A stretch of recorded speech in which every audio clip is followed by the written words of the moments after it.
សូរះចំនៃមុំកំពូលប្រាសាទឈរពន់ស្អាងស្អាតពន្លឺចាំងផ្លាតក្រហមជ្វាលីអង្គអធិមាតសម្បត្តិជាតិកម្ពុជា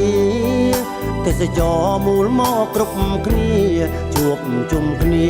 ថតរូបកំសាន្តបញ្ចេញអភិរចាំងជាងដួងកាំរាំងស្មៃគួរឲ្យស្រមៃផ្ដល់គុណតម្លៃដែនដីបុរាណអង្គវត្តខ្មែរធួនថាកិត្តិយសកាលការ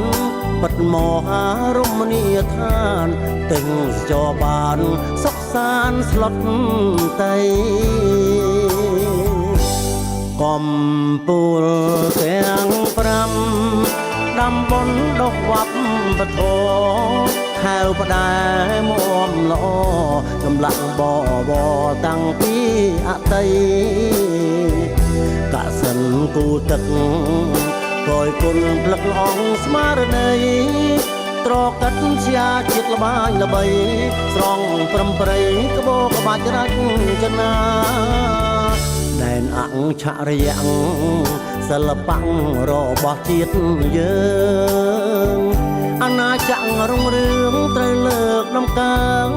មរតកដូនតាដួងប្រលឹងជាតិមិនដើរឃ្លៀងឃ្លាតខេមរាសម្បត្តិដ៏មហាសាលល្អត្រកាលក្រាលក្របមុន